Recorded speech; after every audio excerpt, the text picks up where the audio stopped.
Bienvenidos y bienvenidas a la segunda parte de el ensayo de Márgenes de la Filosofía titulado La forma del querer decir. Soy el doctor Isaac Rosler y me encanta tenerlos y tenerlas de nuevo en este espacio sobre el pensamiento deconstructivo fundado por Jacques Derrida. Bueno, continuando con la segunda parte del ensayo,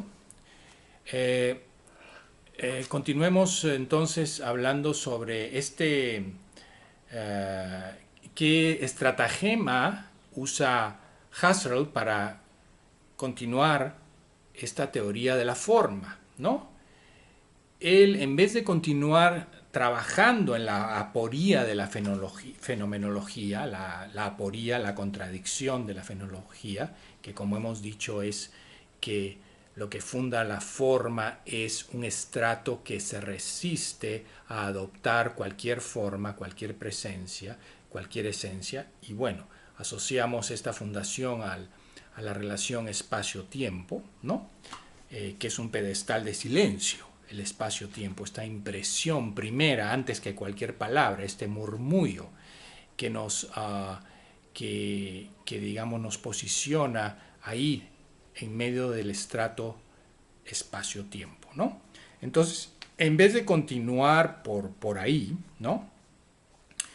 Husserl reprime, cancela, difiere el pedestal de silencio, al igual que ya lo había hecho antes Hegel, con el Aufhebung, y quizás también nuestros amados clásicos, Platón, etc. Bueno, entonces difiere este pedestal de silencio en vez de reconocer su huella, ¿no? En vez de reconocer lo amorfo en cada forma. Pero es justamente este resto el resto que se difiere de toda forma, contenido, es precisamente este resto el que dona este espacio para calcular el querer decir. ¿Ok? Un resto que siempre resta en toda palabra y que a pesar de que participa con la construcción de la forma, no se puede definir en términos de la forma de la cual participa. No se puede definir este estrato en términos de ser, ni de esencia, ni de un nombre específico, ¿no? Entonces, la deconstrucción resalta la diferencia que se cancela y a la vez se preserva en un resto, en toda forma textual, en toda representación. Esto parece algo muy abstracto, pero Derrida lo trabajará, bueno, lo diré muy rápidamente porque eso lo veremos en otra presentación, pero él en alguna vez presenta los zapatos de Van Gogh, que es una pintura, ¿no? Y trata de definir, cita a dos intelectuales, Heidegger y Shapiro, y cada uno ve algo diferente en los zapatos de Van Gogh. Uno ve los zapatos de una mujer campesina, el otro ve los zapatos de alguien de la ciudad, y todo esto según las huellas del zapato que, que está pintado de frente y está pintado por detrás, por la suela. Entonces, lo que trata de ver cada intelectual es la huella de la huella de la huella. Y Derrida no solamente se enfoca en la huella, pero también en el lugar donde se ponen los zapatos, en ese hueco, ¿no? que Van Gogh pinta como algo oscuro y dice, bueno, cualquiera puede calzar esto. Esta pintura es justamente cuando se va analizando la pintura, se va viendo la huella de la diferencia y la diferencia. La diferencia de quién calza estos zapatos, ¿no? Y cómo se difiere. ¿Será hombre, será mujer? ¿Será del campo o será de la ciudad? Y así, entonces, Derrida va deduciendo este estrato, este estrato de la forma amorfa del arte, la huella del arte en esta forma tan terminada, tan estilizada sobre los zapatos. En esta forma hay algo amorfo. Eso Derrida lo analiza en un libro extenso que se llama La verdad en pintura. Bueno, pero regresando a Husserl, Husserl difiere entonces para siempre el problema, la aporía, la contradicción de la unidad de las dos caras de la forma, de las dos caras del lenguaje, ¿no? La cara no sensible, ¿no? Preexpresiva, la cara amorfa, el estrato que es un pedestal de silencio, y la cara sensible de la expresión, el querer decir. ¿Ok? Entonces difiere, en vez de recordar estas dos caras, ¿no? Como lo hace justamente Derrida en La verdad en pintura, en vez de siempre tener en cuenta la huella amorfa, el estrato amorfo de todas las formas, él lo que hace es diferir esta relación, ¿no? Al diferir la relación entre estas dos caras del lenguaje, quedarían entonces los siguientes interrogantes. ¿Cómo se relacionan los hechos vivenciales expresivos con los hechos vivenciales no expresivos? Esto queda suspendido. La no expresión, el pedestal de silencio, el hueco de la pirámide. Solo vamos a ver la pirámide, la forma de la pirámide en medio del desierto. Nunca lo que lo funda, su pedestal de silencio, su profundidad de silencio. Y el número 2, ¿cómo es afectado el acontecimiento no expresivo por la intervención de la expresión? Nunca podremos saber entonces cómo se afecta esta forma amorfa por la forma que pone en movimiento, ¿no? ¿Cuál es esta relación? Se interrumpe. ¿Se interrumpe para qué? Para eliminar toda heterogeneidad y toda alteridad y así tener objetos con presencia verdadera, digamos, entre comillas, objetos indiscutibles en donde se reprime toda la alteridad. Entonces, por ejemplo, lo que se dice, eso es, ¿no? Es algo muy conveniente, muy cómodo, pero en realidad no es así, ¿verdad? Entonces, en la fenomenología se quiere poner entre paréntesis toda metaforicidad, todo se quiere hacer literal, perdón. Esto es lo que es. Se pone entre paréntesis toda metaforicidad que se refleja en el estrato expresivo del sentido, para así dar prioridad a la literalidad del querer decir. Esto que quiero decir, esto que tiene una forma, esto que tiene presencia, es lo que es. Trabajemos con ese estrato expresivo y reprimamos el estrato de las impresiones, el pedestal del silencio, ¿no? El puro significante, el murmullo de la escritura.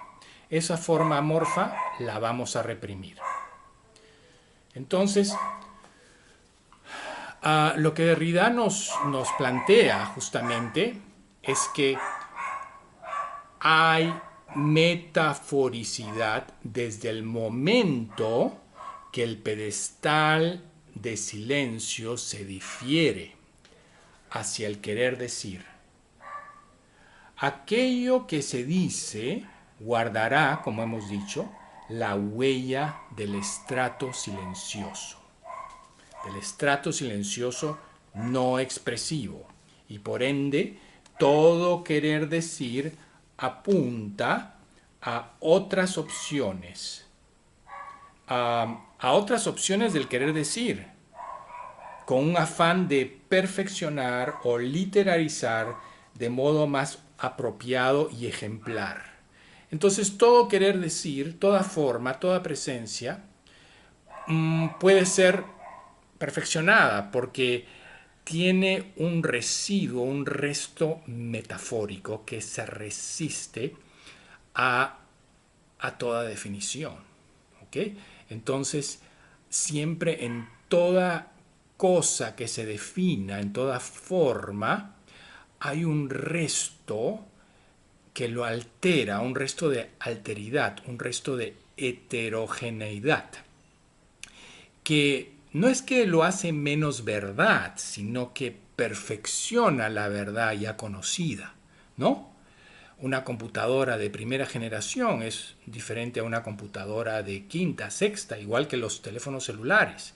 Siempre hay un resto que altera lo que parece totalmente verdad, ¿no? El primer aeroplano no se parece a un Boeing, ¿no? Etcétera. Y tantas cosas sobre verdades más abstractas, ¿no? Raza, género, orientación sexual, justicia social, política, arte, todo. O sea, y esto se reflexiona más que todo en el arte, en los poemas. Siempre podemos ver un rezago que no concretiza, ¿no? Y eso es el mismo deleite de la obra de arte, ¿no? Que nosotros mismos podemos recrear e interpretar aquello que se queda suspendido en la suela de los zapatos de Van Gogh, en el hueco donde que se calzan los zapatos, etcétera, ¿no? Entonces, la literalidad primera o última guarda la huella silenciosa de una iteración, de una articulación alternativa, ¿no? El medium o huella metafórica o metonímica, porque la metonimia es también una metáfora, es la parte por el todo, ¿no? En vez de decir 7 barcos, decimos 7 velas, la parte por el todo. Entonces, el medium o huella metafórica o metonímica estará en todos los procesos del querer decir, de la impresión del sentido, de la presentación del signo, de la significación, ¿ok? Y también habrá un apóstrofe, algo que está presente, un ser que se va a modificar, porque el ser de la cosa, el ser de una rosa, puede ser, la presencia de una rosa puede significar 1000 cosas a 1000 personas, cada una diferente. Para un poeta una rosa es una cosa, para un jardinero su presencia es otra, para el que vende flores es otra, ¿no? Entonces siempre hay un resto que amplía esa definición que uno tiene y la altera, ¿no?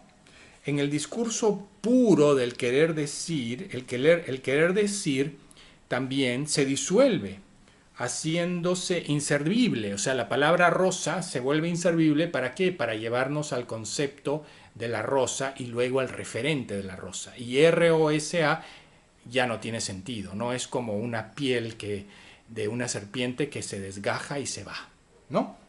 Entonces, en el mismo querer decir absoluto, hay una huella en donde se quiere traer algo que no es la forma del querer decir, que alude a una cosa totalmente diferente a ese significante, ¿no? Y lo vemos en la pirámide. La pirámide, que vemos en concreto el monumento, en absoluto representa lo que hay debajo de la pirámide, esa profundidad. Ahí también vemos el estrato de lo amorfo en este gran monumento que siempre quedará en medio del desierto. Bueno, entonces el estrato no expresivo y sin forma busca la forma del querer decir, pero este querer decir no debe servir para nada más que para aludir al sentido del concepto.